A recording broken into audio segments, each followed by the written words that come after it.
5 floor इतना धुआं था कि उसको एक स्टेप्स भी नहीं दिख रही थी। लेकिन वो रोजाना का ऊपर जाना होगा हाँ, तो अंदाजे बस वो धुआं भगवान ने से- वो बुद्धि दी है। हम तो बहुत टेंशन में थे, लेकिन ठीक है, उसने भी काफी अच्छा मैनेज करा। उसको भी लगा उसने बहुत कि मम्मी अच्छा पापा किया। काफी घबरा जाएंगे, कुछ अलग स्टेप लेंगे। जलगांव से अहमदाबाद की कोई तो फ्लाइट भी कनेक्टिविटी कुछ नहीं थी, तो इसलिए अब उसका जो रेसिडेंस है वो तो पूरा जल के खाक हुआ है। तो अब बस वो सुना है जैसे यहाँ से तो काफी पूरा बहुत- तैयारी करके हम अभी निकल रहे हैं। निकल ठीक ठीक हो सकता है क्या? अभी तो हो सकता है, तो देखो ऐसा ये नहीं है।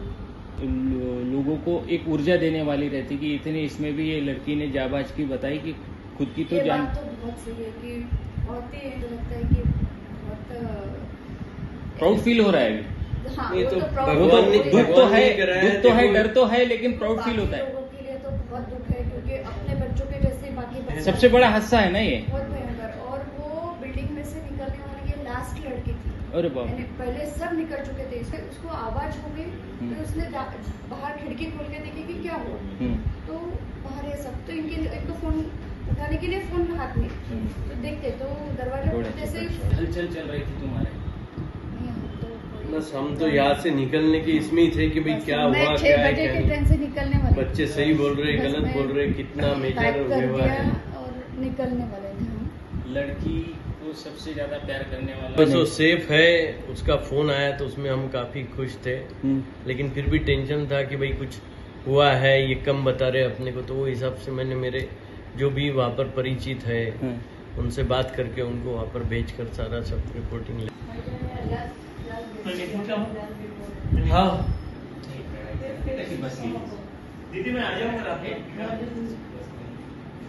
कैसा फोन आया और क्या बताएंगे इसको लेकर? कल मैं मेरे शॉप पर ही था, कस्टमर और कर रहे थे, उतने में मेरे बच्ची का फ़ोन आया मुझे 2:15 बजे। तो तब तक के हमारे को हादसे के बारे में कुछ भी नहीं पता था। 1:38 पर यह हादसा हुआ था। तो उसने ही बताया कि पापा मैं सेफ़ हूँ, सिर्फ आप कुछ भी सुने तो घबराना मत।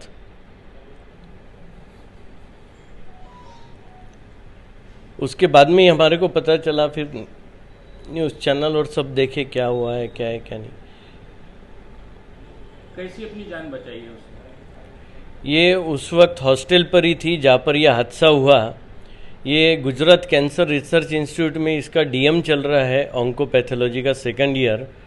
तो नाइट ड्यूटी के बाद में ये जब हॉस्टल पर थी, वहाँ पर आराम करने के लिए जब गई, तो इसको नींद के अंदर ही जब एकदम सडनली जो है एक आवाज़ आई और इसने उठकर देखा कि भाई गैलरी में जाकर कि भाई क्या है ये, क्या हुआ। तो बाहर जाते ही इसको ऐसा लगा कि कोई रात हुए भी है, ब्लैक क्लाउड्स कुछ है और कुछ धुआं सब हो रहा है, बिल्डिंग नहीं दिख रही आजू बाजू की। तो नींद के अंदर रहने की वजह से वो समझ नहीं पाई, उसने वो ठसका और लगा उसको, तो उसने दरवाजे और बंद करे और फिर अंदर आके वापस सामने का दरवाज़ा खोला। तो सामने का दरवाज़ा खोलते ही इसका बिल्डिंग पूरी फायर हुई भी थी। तो फायर पूरा इसके रूम में एंटर हुआ धुएं के साथ में, और इसको ध्यान में आया कि कुछ तो बहुत बड़ी गड़बड़ हुई भी है ये सब। तो इसने इसको सूझा, भगवान जी की कृपा से गजानन महाराज ने इसको बुद्धि दी। तो ये ब्लैंकेट लिया, इसने खुद को व्रैप करा और सामने कुछ नहीं दिखते हुए भी, ये 5th फ्लोर पर थी वहाँ से नीचे तक के स्टेप्स रोज क्या चढ़ना उतरना इसको पता था कहाँ से है। तो अंदाजे से ये सब नीचे उतरते गई और नीचे उतरने के बाद में वहाँ से भी सब वो बर्न्स और सब थे। उसके ऊपर चलते हुए कंपाउंड वॉल तक के आई। कंपाउंड वॉल 6 फुट के हाइट पर, उसके ऊपर जो है तार फेंसिंग थी पूरी रैप करे हुई राउंड इसके अंदर।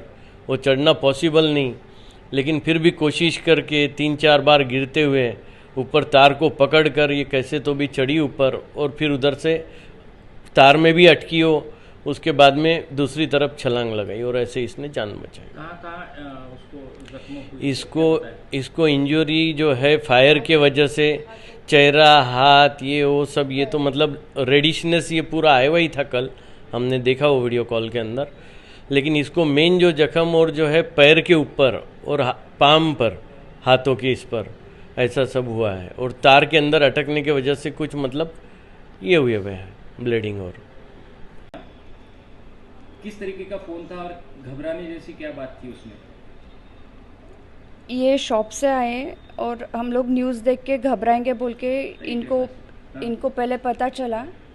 फिर शॉप से आए, हम लोग घबराएंगे बोल के इन्होंने टीवी ऑन किया, तो हम न्यूज़ देखे तो हमको एकदम शॉक लग गया कि ये क्या हुआ। उसका हम लोग जाके आए थे तो उसका गेट के पास की सब चीज़ें देख रही थी, तो हम सोचे कि ये क्या हुआ। तो इन्होंने बोला ये ऐश्वर्या के हॉस्टल में हुआ, लेकिन वो अब सेफ है। इतना भयंकर सब था और हम तो काफ़ी उसको देखने के लिए तरस रहे थे। फिर उसको थोड़े वो सब उसमें में थी, रास्ते से भाग रही थी वगैरह, और उसके मैडम ने वगैरह उसको लेने के लिए आए बीच में से। तो काफ़ी ये हॉस्टल से उतर के फिर रोड पे से 1.5-2 किलोमीटर भागी, फिर पैरों पे छाले हुए थे तो पानी डाला, फिर से भागा।